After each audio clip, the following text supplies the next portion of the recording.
Might look bright and sunny out here, but it is cold. 75 degrees last Saturday and 25 degrees this Saturday.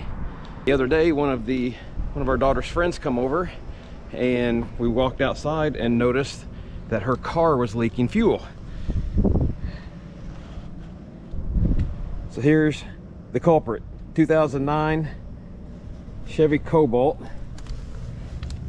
There's a spot down there where it's leaking fuel, and it's coming from the fuel lines that run down there. Apparently it's a common problem.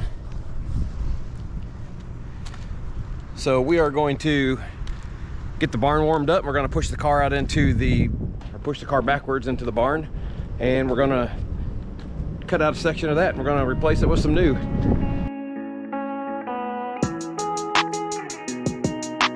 Bet girls helping you. Whoa! My girl crew.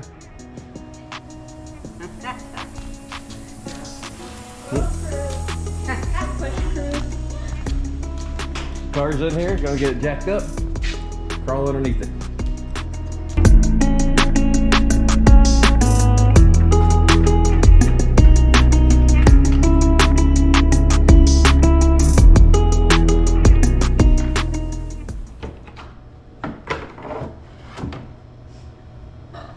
Relieving the fuel pressure, if there is any. There's a little bit.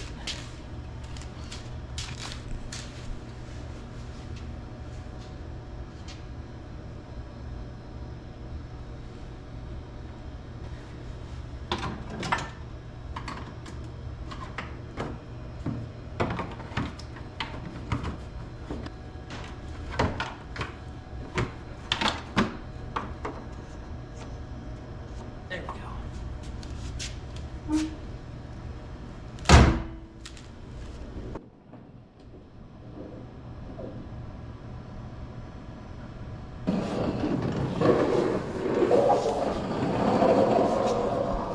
So this car is Shelby's friend's car, and she came over to visit yesterday, and we noticed a gasoline smell when we come outside to tell her goodbye, and Buddy checked it out, and it seems to be the gas lines are rotted. And it's a 2009 Chevy Cobalt, right? Yes. Right. And her name's Becky. Yeah, little Becky. Per Danny. Good old Becky. So, Yes, but Becky's sleek and nice. We just got to take care of the dangerous fuel lines. Whose Chevy Cobalt caught on fire the other day? That Cletus McFarlane? George's car? Dad, wasn't it George? I've been in a car that was on fire. It's very scary.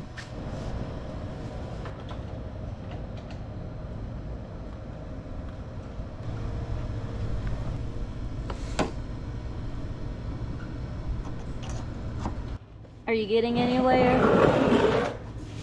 Slowly but surely.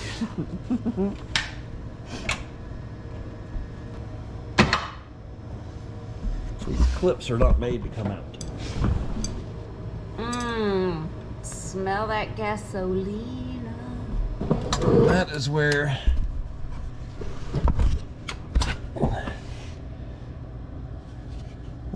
the line runs through a clip and rusted out right there. The problem is finding a good enough section where I can pop that out and put in the new piece. Not sure I'm gonna find a real good section. I might just do it right in here and right down in here. So there's the bad piece I cut out. There's holes. There's holes right in there. That's where it's leaking from. It's right where that heat shield was at. So I just went in on one end and cut it with these, and then I was able to pull the other end down and use a pipe cutter. So I got my replacement piece. I'm going to bend it to match that, and then I will use some compression fittings on each end to put it back together. So there's the old piece, there's the new bent piece. I'm going to put that compression fitting on the end, and it takes 5/8 on one end and 9/16 in the middle.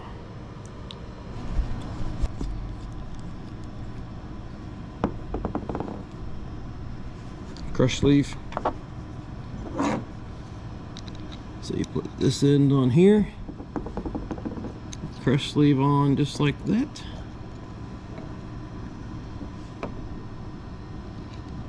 Put this, make sure this is seated all the way down.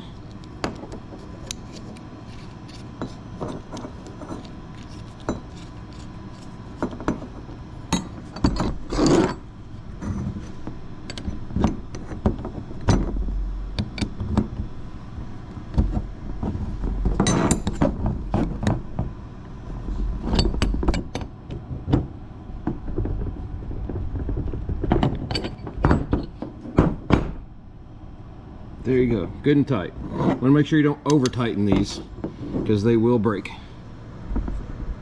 So now that this one is on, same thing to this end. Put that on, put your sleeve on. Oh, before I forget to mention, I did burr out the center of that and then clean this up. Just make sure there's no debris. I blew it out with the hose. Make sure that's seated all the way.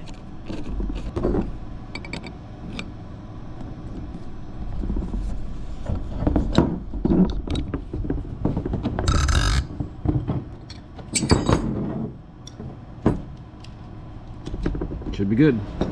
Well, I did exactly what I told everybody not to do, and I over tightened it and it snapped. So I had to run down, buy some new compression fittings. Let's try this again. So the new pieces are in. The key is on right now, so there's fuel.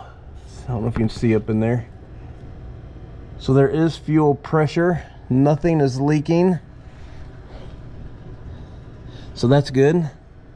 Now I'm just going to finish buttoning up all these parts, putting the protective pieces and all the clips back in, and then we'll be done.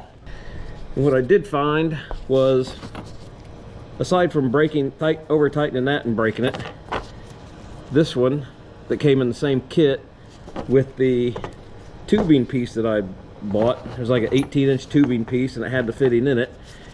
Both of these broke, and it seemed they went a lot further. They would thread a lot further on than these that I bought.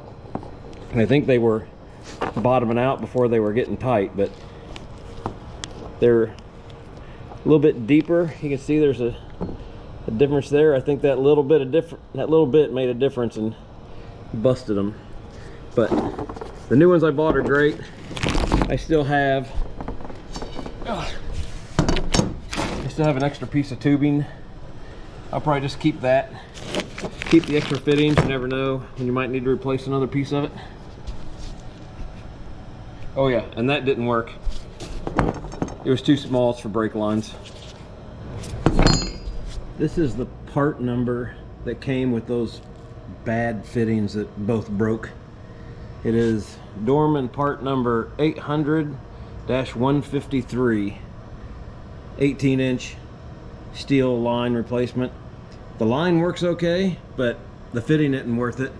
Be better off buy a 5-pack of these Sioux Chiefs compression fittings that I got from Menards, or the CF4B, which I got at O'Reilly when I bought the Dorman kit. But be better off just buying this line that is brake, fuel, and transmission approved. It's 30 inches long. It was about $10. So for 20 bucks, you could have the entire car fixed. Hi. I'm going on a four-wheeler. Go in, run up there and ask Aunt Sharon to get you the key off the key rack. Mine. Okay. What's up, guys? I am Filming. Look at that.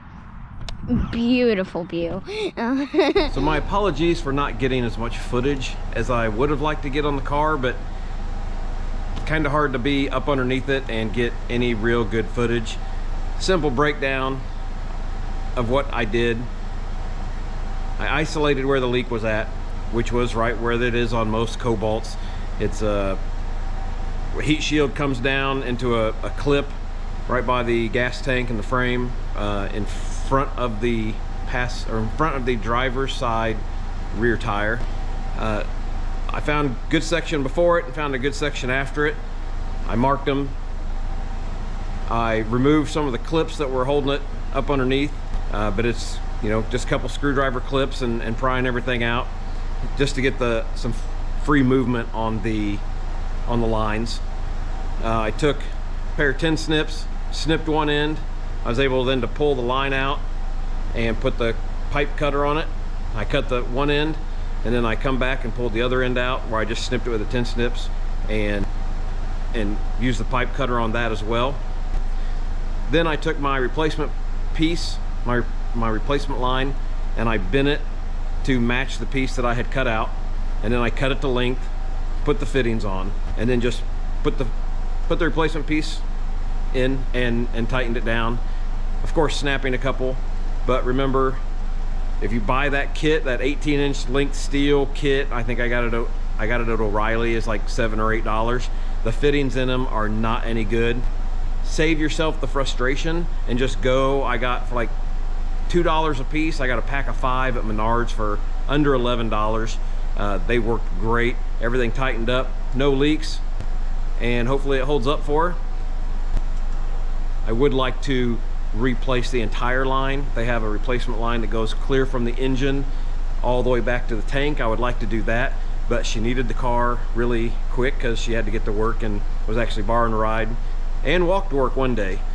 So we wanted to get it back to her as quick as possible. This will hold over until we can come up with a plan, maybe get some warmer weather, because like I said, it is 25 today. I did get the barn warmed up to 52, in between 52 and 58 is about where it stayed pretty steady. Just remember, this is probably not the way that a licensed mechanic would do it. We could have replaced the whole line, just didn't have time for it right now, but we will get to it eventually. Maybe it'll be a different video and we'll start all the way from the engine all the way back.